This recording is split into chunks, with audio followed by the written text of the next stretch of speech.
Welcome to Childcare Conversations, the podcast where early childhood leaders like you get real-world strategies, honest talk, and a whole lot of support.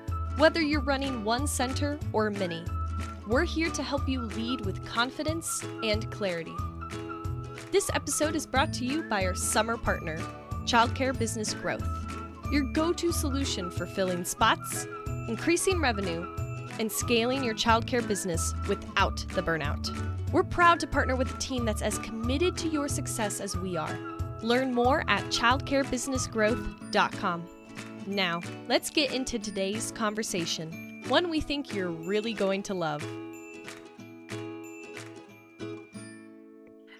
All right, everybody. We know how much you love talking about money. But you know what? Today, we're going to talk about kind of maybe why you need to know. And we are so excited to have Kathy Ligon with Hinge Advisors on. And Kathy, why don't you give us a 5-second who, what, where, when, why, and how, and we'll get started.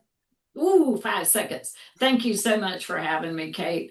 I have made it my life's work in this industry to help people understand the balance between purpose and profit, or money and mission. The majority of the people get in the industry for the mission purpose part. And what I like for them to know is that part is not even possible. It just can't be done without the profit and the money, which sounds like they're at odds with each other. They're absolutely necessary for each other. That was more than 5 seconds, but that's the core. Okay. I mean, and when people say, oh, I can't sell anything, I'm like, so you don't want any people in your business? Like, you can't run the business if you can't get people to come to your program, and you can't run your program if you don't have the money to pay staff enough with pay and benefits to want them to stay. Right, Carrie. So, if you asked me to sell anything other than the work that I do, which is to help people sell schools and real estate, I'm sure I would be terrible at it too. But if you've created something that you're passionate about, that you believe in, and I really hope that everyone feels like they do it better than anyone else. If we don't, we should take our ball and go home, or we should work harder. We should do something different. We should look in our house and figure out what we need to do to be the best. But when you're the best, to say that to the world should be pretty easy. I think so. But we hear it all the time, and people are like, well, I can't raise my rates because my parents can barely afford to pay what they're paying now. So we can't increase the rates. We'll lose all of our families. Yeah, that's a legitimate concern. And you might lose families. And I hate that. I really do. I wish that I could also in my business be everything to everyone. But if you think about it that way, it's not possible. So your two options are that you won't be able to serve everyone, you won't be for everyone, and you have to be comfortable with that, or you won't be around to serve anyone. And I don't want you to be comfortable with that. So making the hard decisions is part of every business owner, entrepreneur's world. And it's just a necessary component. It's just what we have to do. So Kathy, one of the things that as we were talking, or I was listening to you and Carrie kind of start, is a lot of times we have directors who listen to our podcast, not necessarily owners. And so sometimes we have directors who really don't understand the finance piece because the owners don't share.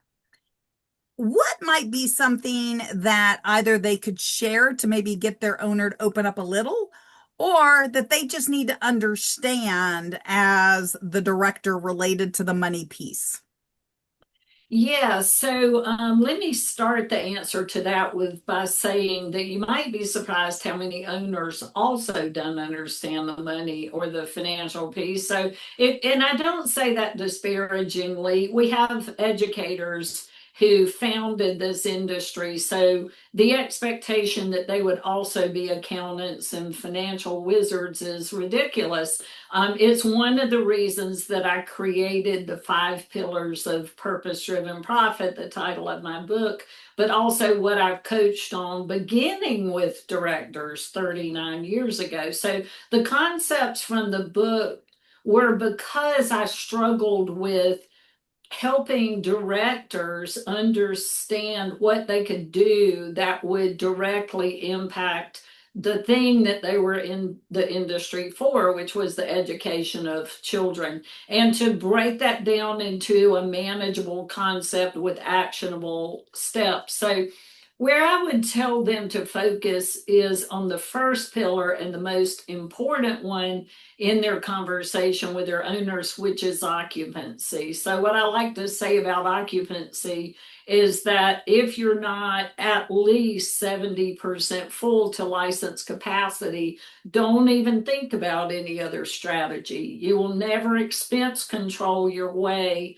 into financial health. So I think a conversation about improving the occupancy, if that's something that needs to happen in the school, and its impact on financial health would be a great way to start in developing that dialogue with their owner. Another great way might be to say, hey, I heard this podcast, I found this book, I checked it out. It was so interesting. Could we talk about this? I'm interested in being a part of your success financially because I know that that means success for me and my fellow teachers and families and children. So can we talk about this?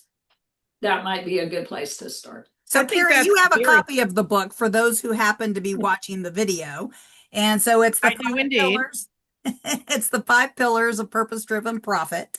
You can find it on Amazon. In our show notes, there will be links. I think you can also buy it on the Hinge Advisors website, correct, Kathy? You can, All yes. right. And so we'll talk a little bit before we end. I'm going to make Kathy tell us all the great things and how she's literally put her money where her mouth is, and she's actually she's doing what Walking she's the telling. talk. Thank you. Walking the talk. I'm like, she's doing what she tells us we should be doing. So I Yep. think that's really cool. So, Carrie, you were going to say something. I'm sorry, I ran I'm over. sure I was, but you got sidetracked. I mean, I think that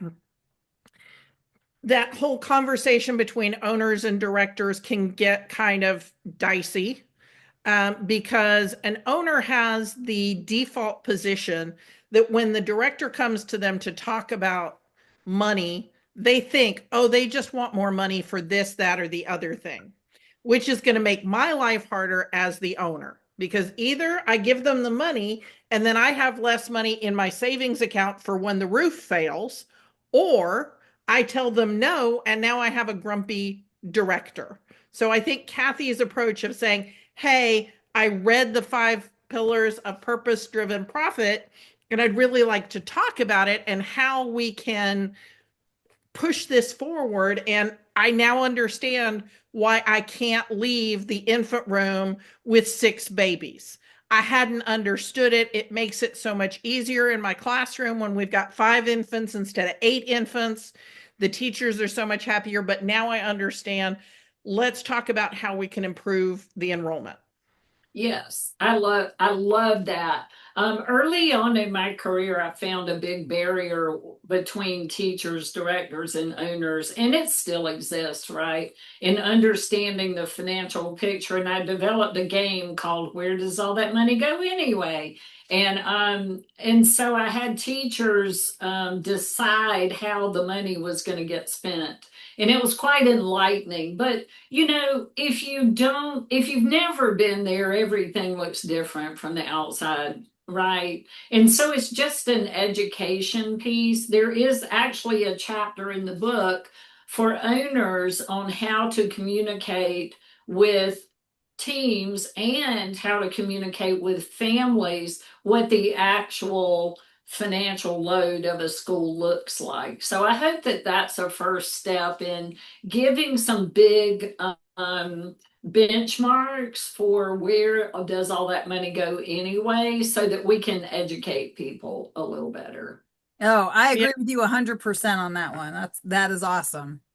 So I want to just talk a little bit about where do you make $1 million from selling this book, Kathy? Are you making $1 million off of this book?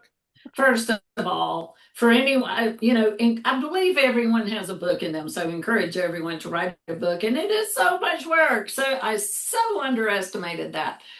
So let me tell you what caused me to put the energy into that book. Certain things get in my head, and you guys are probably like me, that sometimes it becomes more painful to keep it in there than just to do it.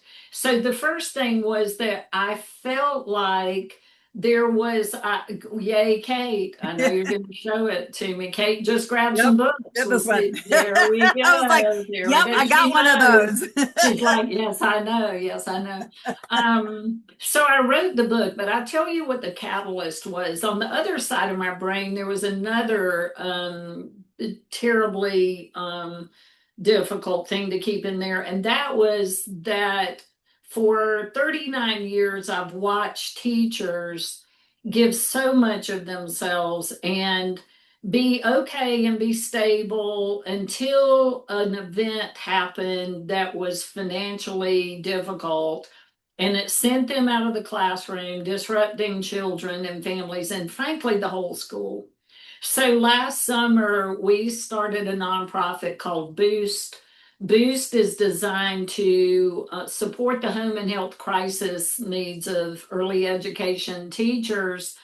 And all of the proceeds of the book go to Boost. So that was what motivated me to put the energy into it. Since last summer, we've raised about $300,000 and deployed grants to about 250 teachers. And to me, that's 250 teachers, but it's 2,500 children whose stability in their classroom has been impacted, with 5,000 families and I don't know how many other team members.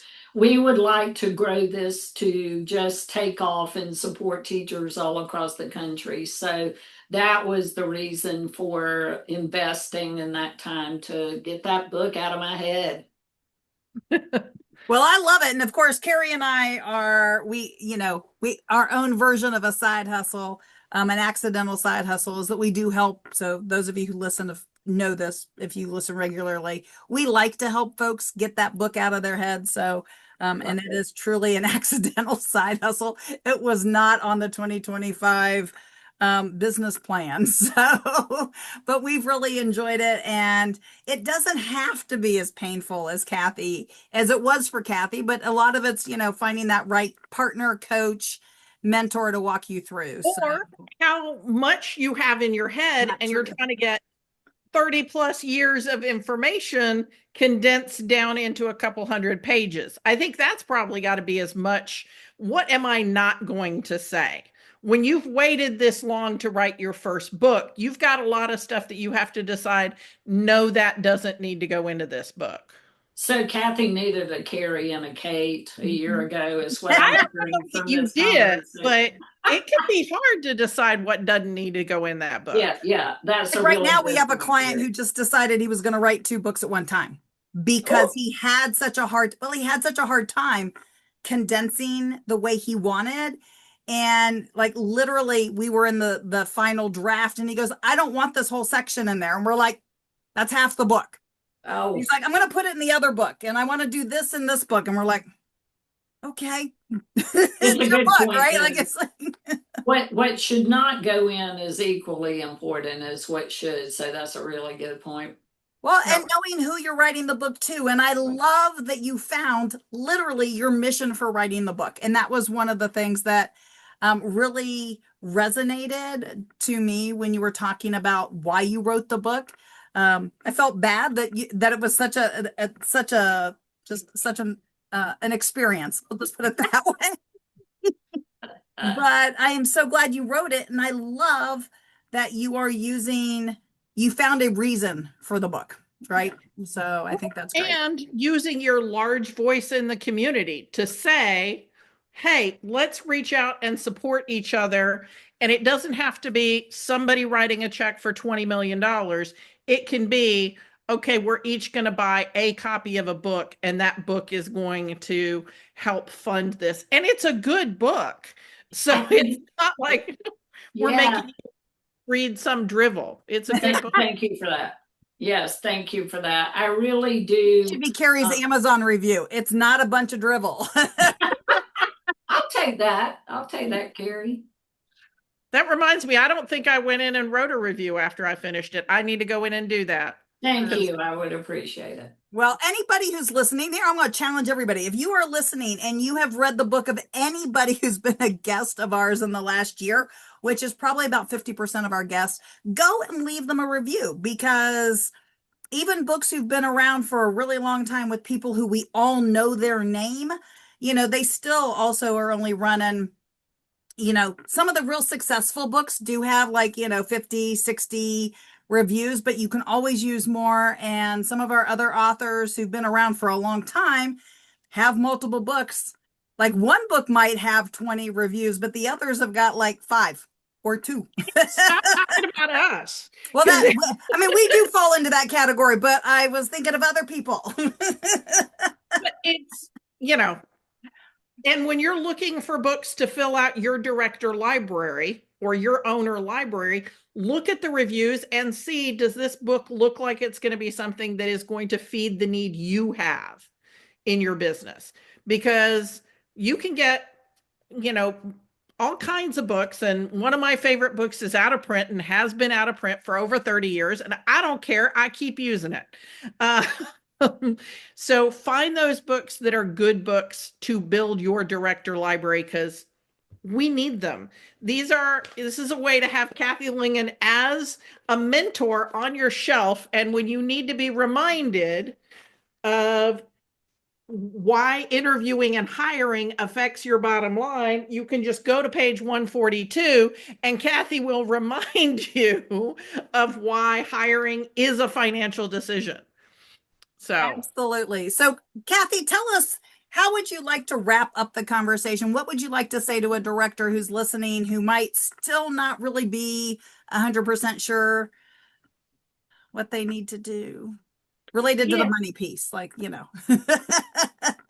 Yeah, so I do like for directors and teachers to understand the impact of occupancy. So you asked me before, and I feel like the most important conversation, because it's the most important pillar of the 5, is a fully occupied school. And what that allows in the way of resources and hiring and raises and curriculum materials, and it's just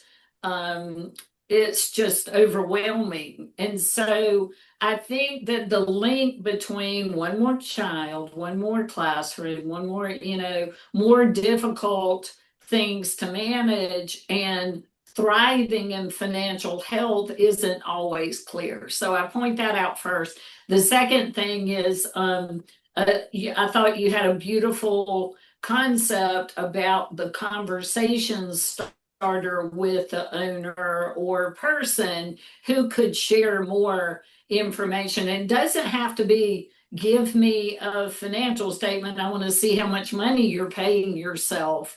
It could just be, could you look at these 5 key concepts and give me some numbers every week? Could you tell me how we're performing in our occupancy? How do our tuition rates compare to others? How are we strategizing discounts?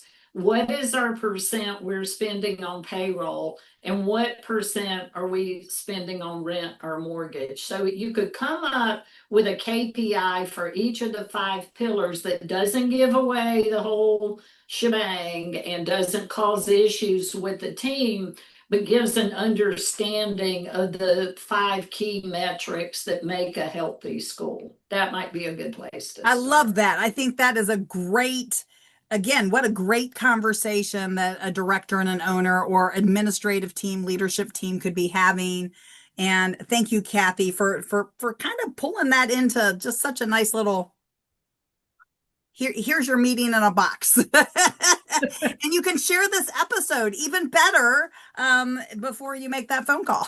So, I love the way you guys reframe this conversation for me, because my typical response, like I said in the book, was how does an owner communicate to teams and families? How does a team member who wants to be a part of the solution and wants to learn and grow communicate to those who have the information to share?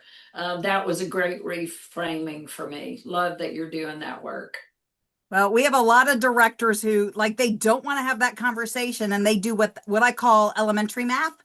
And It's they a hard just one, they yeah. they look at the traditional, like what's the published rate, and then they do math on the number of kids in the building, and they don't think about the percentages, especially if you have subsidized kids or discounts or free tuition kids, right? Like, but so they just do what I call elementary math, and so they're like, oh, you're making all this money because all they're doing is what they think the revenue in is, which is probably not the true revenue in, right? So Yeah. And I mean, if they're in another country, because we have a tendency to be very US centric, but like in Canada, you may have room for more kids, but if the state doesn't have the revenue to pay for the subsidized Thanks care for for more tuning in. kids, We love you can't bringing take real more talk kids. and fresh insight from the world of early So childhood you education. you have a Be sure to follow us maximum on amount social of media profit to you stay can make connected in some and of those catch all provinces of the in latest Canada. episodes. And if so you're that planning makes a every conference, time somebody training, or asks for an special extra event, gross of Kate googly and Carrie eyes, would love to speak more of to a your problem audience. because You can that learn more director about their has keynote sessions and owner has a workshops very at narrow window of profitability kateandcarrie.com. that they're allowed If you to learned maintain. something today, share the And so show I think and leave us a review below. we have We'll to see you we next have to time think on about those Childcare things too sometimes, and it Conversations. hurts the head a little bit because you're like, so how is Germany funding it? How is the UK funding it? How is Australia funding it? And Canada? And we should be learning from each other on how to have these mixed delivery models in different countries. Because I think what we have learned in the past 10 years is a single delivery model of childcare where it's all parent pay or it's all government pay does not work. It has to be that mixed delivery model, I think. well, I Yeah. just wish all the states would share, because we do have some states that are doing some really some awesome things, and then we've got some other states that on paper it looks like it should be good, but um chances They're are creating it's not. Huh? Kate, Kate, I love that you said that. And when I will add to that, that there's an education component in that as well, too. Because let me give you my favorite. So a handful of states are paying for the child care of early education teachers.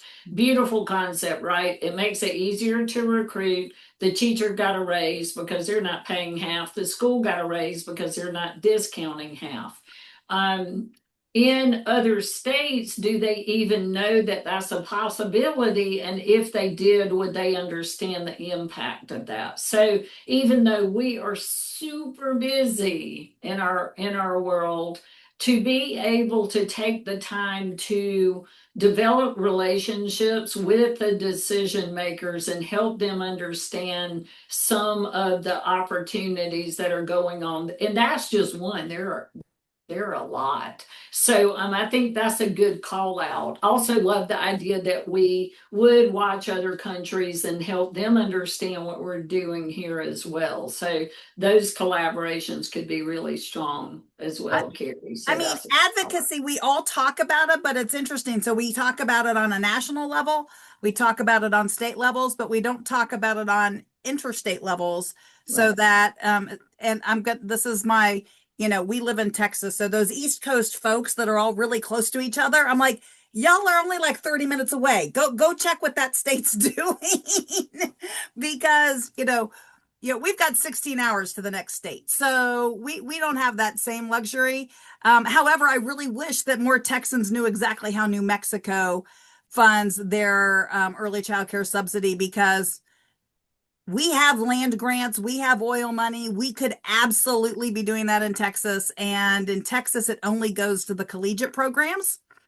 And in New Mexico, it goes 0 to 16. And so, right And there. I gotta say, and Texas legislators don't get mad about saying, why don't you try to do something like they do in New Mexico, the way they would if it was here, let's do what they do in Oklahoma. Oh, let's not do that because Oklahoma's We're broke.